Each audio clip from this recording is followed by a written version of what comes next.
Welcome! In this video we're going to be taking a quick look at Vladi, a legendary grade DPS class Elune. Looking over at his base stats at 6 stars, he has 23k HP, which kind of puts him at a little bit on the lower range for his DPS counterparts. His attack at 6188 does put him as the highest attack in the game.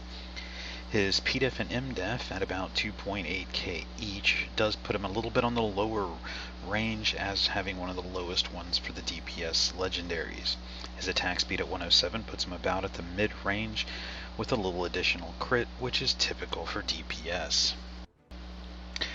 As he's transcended up to the max at +5, his HP does go up to 41.5k, which isn't too bad, but it is still lower than other DPSs. His attack though does go up to 11.1k, which is still significantly higher than any other DPS or any other Elune in the game.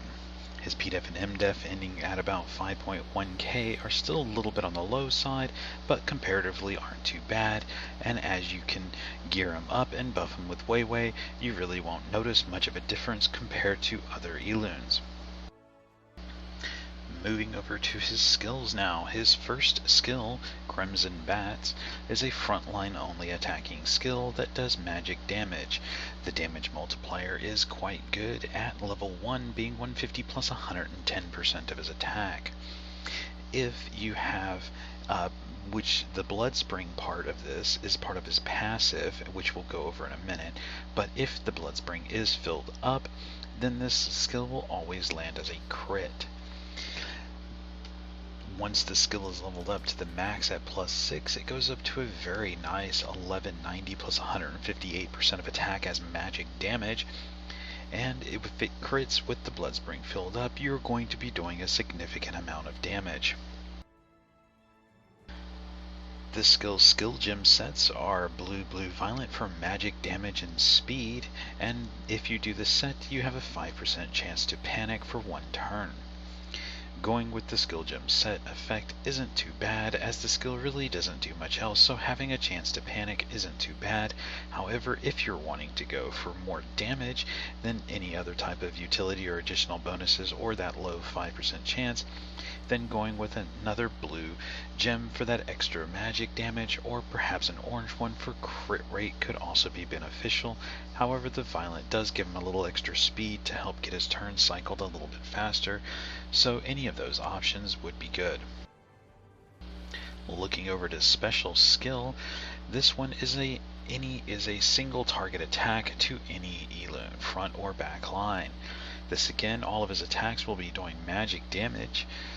This one does a very nice multiplier too, at 250 plus 170% of his attack as magic damage.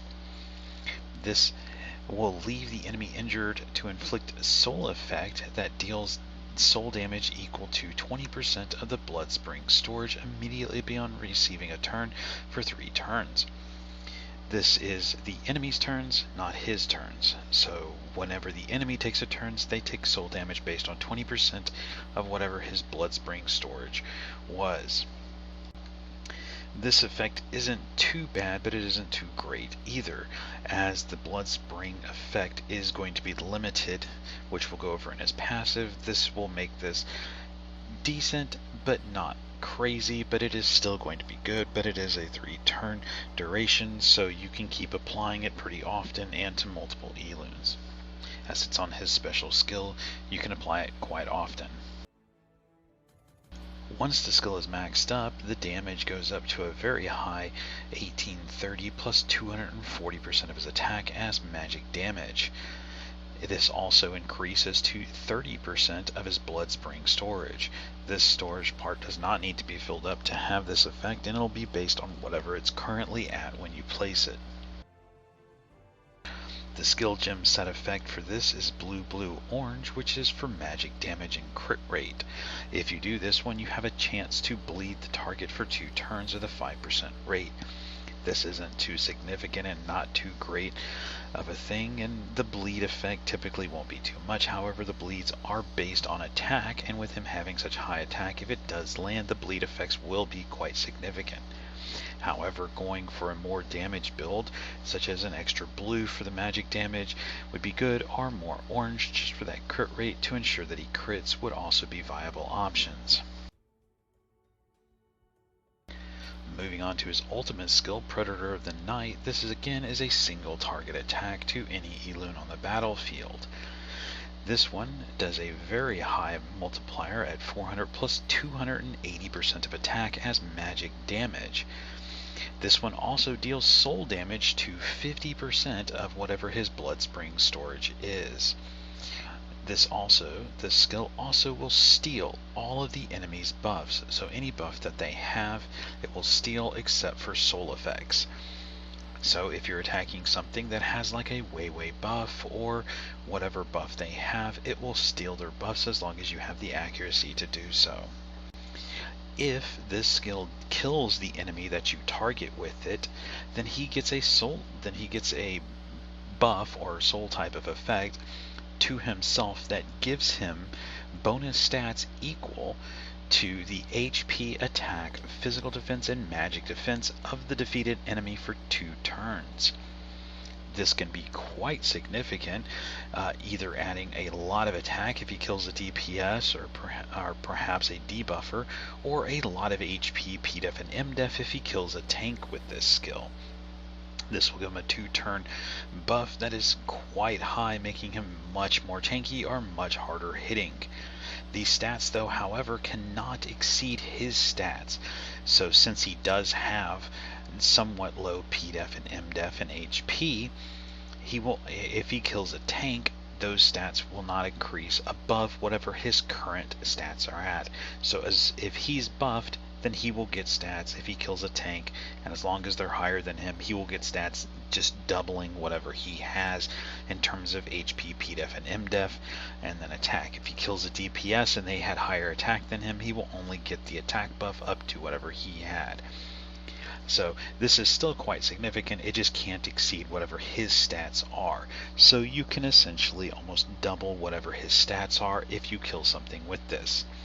The other effect of this skill, which is just one more thing that this one does, as it does a variety of things, it does not miss if the enemy is a female, meaning it will always hit, including on things like the Reaper in the back line that evades all attacks. This will hit because the Reaper is female, and it will attack it, it will do damage to it, and you can kill it with this.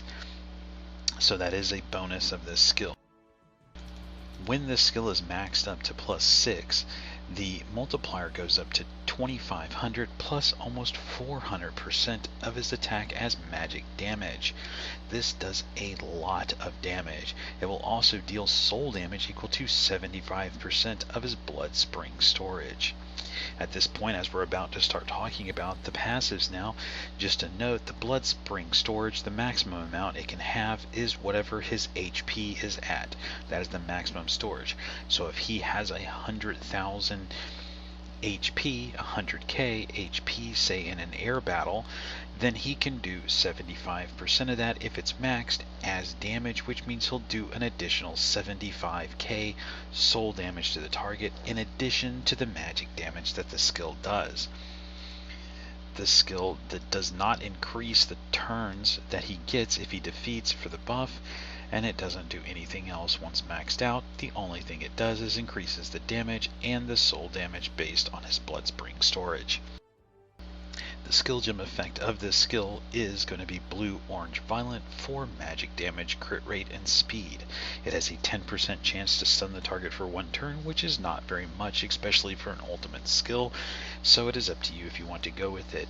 You can always go with an orange or more blue gems for increased attack or increased crit rate, but that is up to you on which way you want to build this. Now let's go over his passive, Bloodspring, which is part of all of his skills and has some effect. What this does, the Bloodspring passive, makes him immune to bleeding. So if he's in a back line and a Reaper targets with the special skill, he will just be immune to the bleeding effects. So he can't have the bleeding hits on him. He'll still take the damage, but he just won't bleed. The skill also heals him by 50% of any damage that he deals, and will fill up his blood spring, which is just a soul effect that he has for himself based on the healing amount. So the blood spring will fill at 50% of the damage that he does, as it fills at the same rate that he heals. The maximum storage cannot exceed whatever his max HP is, so once it maxes out, that's what it is. So the more HP you have, the higher the blood spring amount is, meaning that it'll affect his special and ultimate skills whenever they do damage. Also, once it's maxed out, the normal skill will always crit.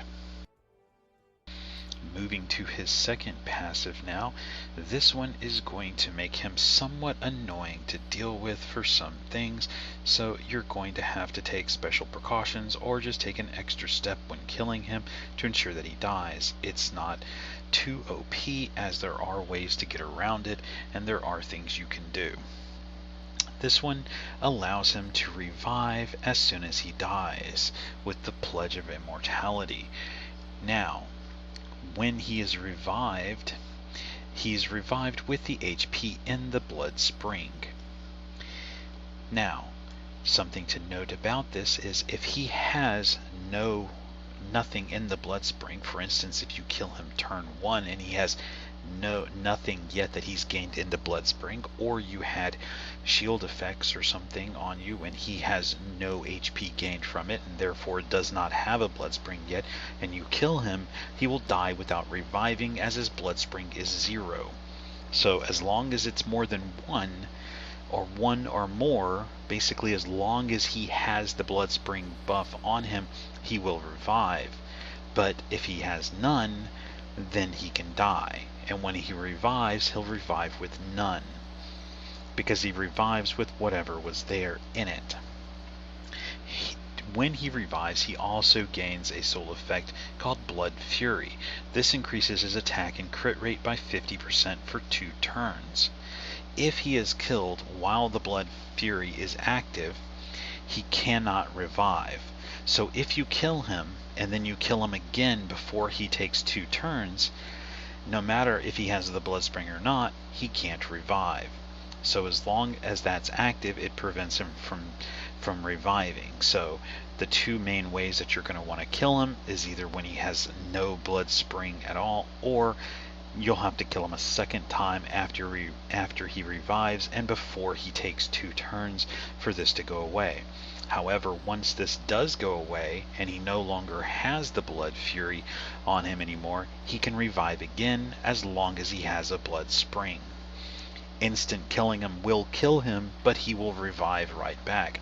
So a Reaper, instant killing him will kill him, but he'll just revive back with whatever was in his blood spring, and that's the HP that he revives with.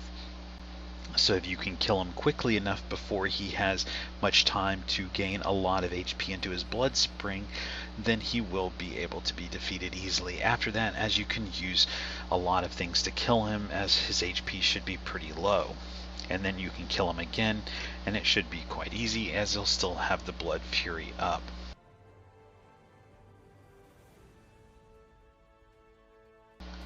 His third passive now, this one, Blood Feast, he kills. This one fills up his blood spring whenever Vladi defeats an enemy, and he grants it fills it up. So if he kills anything with any skill, then it fills his blood spring up to the maximum amount. When he defeats the enemy, it also grants a soul effect to all allies except for himself that will allow them to heal their HP by 25% of the damage they do for 2 turns. So it grants them a buff that's similar to his, and similar to the Artemis type passive where he heals based on the damage that he does and he heals everybody. This one just is a soul effect that goes to all the allies. Whenever the ally attacks, they have that soul effect that heals themselves by 25% of whatever damage they do to the target. So that just helps them, like DPSers or debuffers, self-sustain a little bit. As he already heals himself by 50% of the damage that he does, he doesn't get this benefit for himself, but it essentially extends that benefit over to all of his allies at half the rate for 2 turns if he kills something. So this is okay, it's not crazy, it's not overpowered, and most of the time 25% of the damage will be nice, but it shouldn't be winning a match for you or losing a match for you if that's what it's healing on. Though, but it can come in clutch in some situations. It can mean a win or a loss in a battle. Going back to just a quick brief thing on the passive too, also things that you can do to get around this. Now, if you use a Reaper and you instant kill him, he will die, and now he will revive if he had Blood Springs. He will revive, and then you'd have to kill him again within his 2 turns. So the best thing to do at that point is to pass a turn to your Reaper from something, so the Reaper can take an additional turn to instant kill him again before his turns are up. However, if he's on, say, a full Great Spirit set or a Violent Rune set, then he has the chance of taking 2 turns on one, and that can mess you up or make it more difficult to kill him again as he's taking multiple turns. But if you can pass a turn over to your Reaper, say, if that's what you're using to kill him, then you can just pass the turn and do that. Now, however, if you're fighting him, if you're fighting him as an offensive unit, if you're offensive and using him, then if you want to make sure that he doesn't die, you pass him the turn so he can get rid of this quickly. So once a Reaper kills him, then he gets, he'll revive, he takes his first turn, now it's down to 1 turn remaining, you pass him a turn, you allow him to attack again, now it's gone, he has some Blood Spring built back up, which means that the Reaper will have to take, more turns to kill him again, and then if they instant kill him, you just repeat the process. He takes a turn, it goes down to 1, you just pass the turn to him, it's gone, he has enough Blood Spring to revive again, and you can just keep reviving him over and over again, and the Reaper will just keep killing him over and over again, essentially just wasting 6 souls every time they do an instant kill. And if you have him with, say, a Mei on your team to protect him from everybody else doing damage to him, then the only thing that's going to kill him is that Reaper. If he's in the back line, nothing else is going to kill him. So you'll be fine because the Mei will protect him from all other damage. So it is a way to utilize him against a Reaper. Now, too, when he's doing this, if you can build him up with good attack power, buff him up with a Wei with attack, and then beef him up, get some good Blood Spring damage into something else, attacking some other target.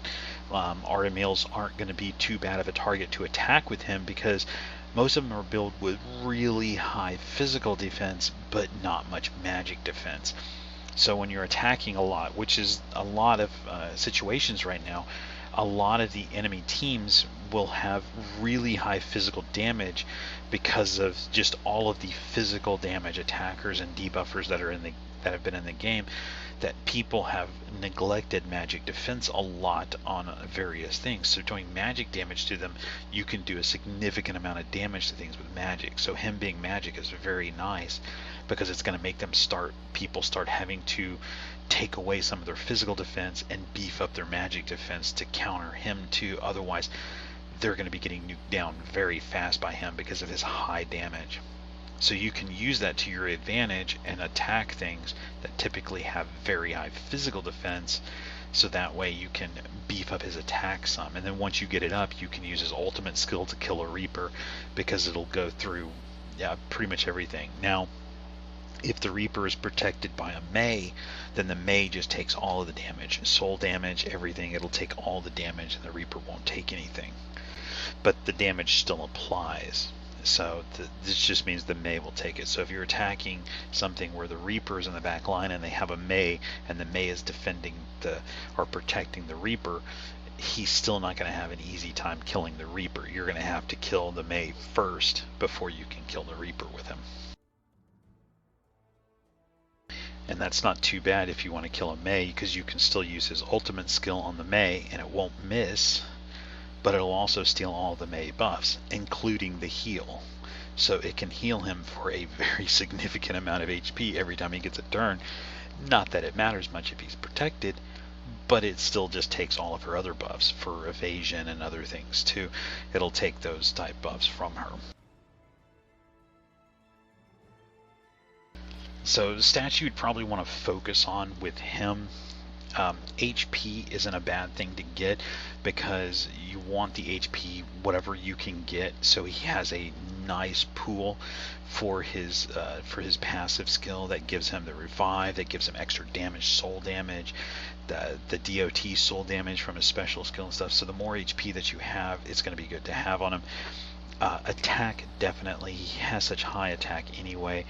Give him whatever attack you can so he can just rip through all of these high physical defense type Elunes like the Artemils and such that are just really high physical defense, which most people are like double physical defense gear, or a lot of people, not most, but I would say a lot of people are double physical defense gear just because they want to take less damage from these Artemil revenge procs.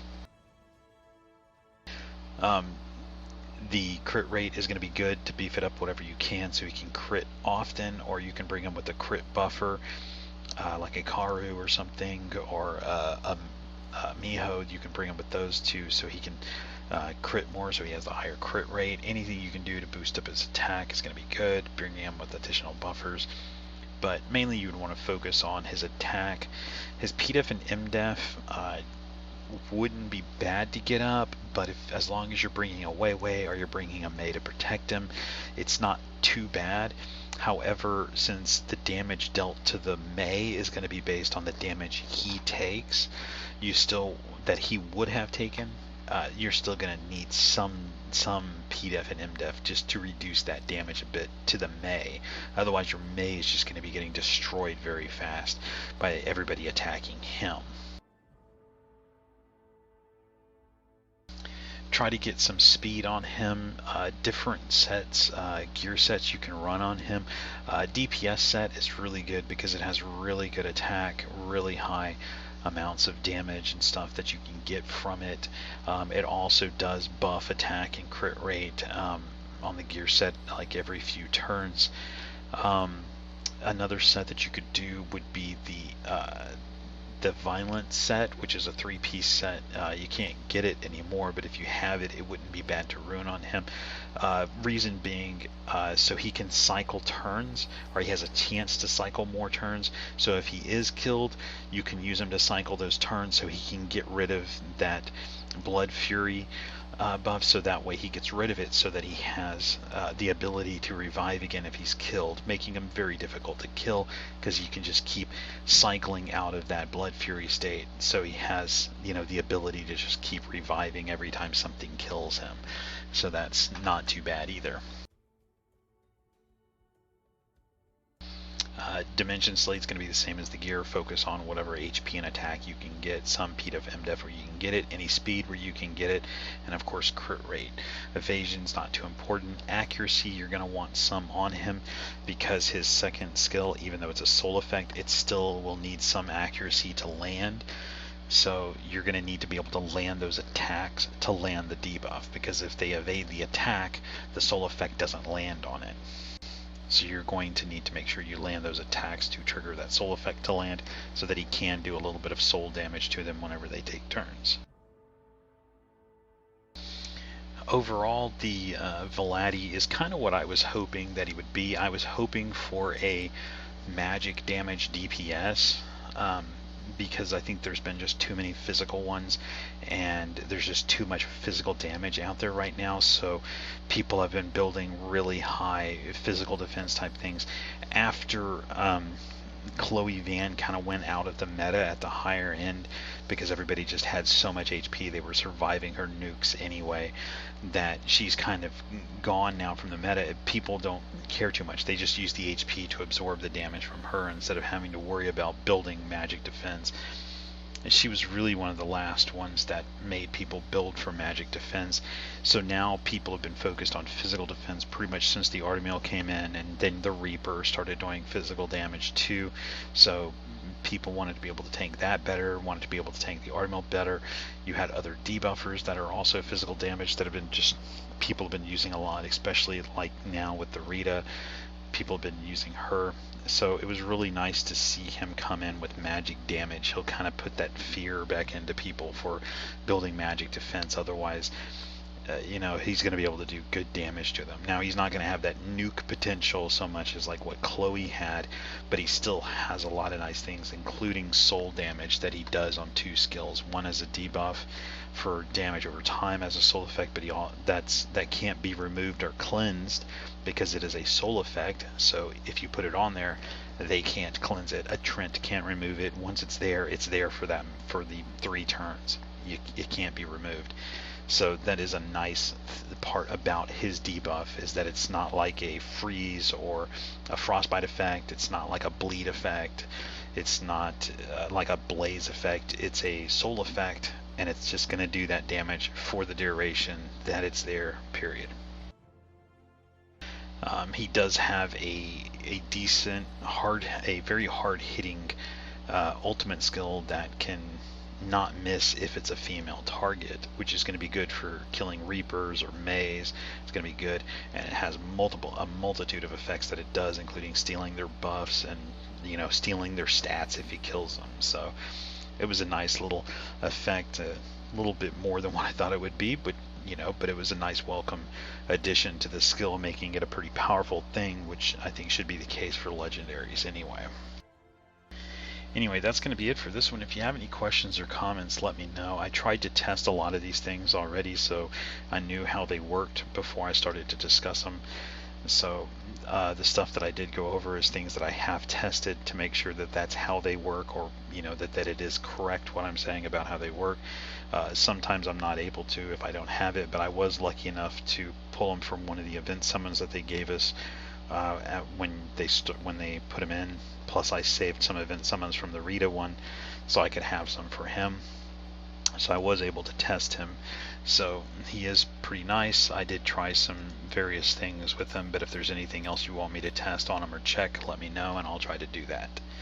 Anyway, that's it for this one. If you have any questions, let me know.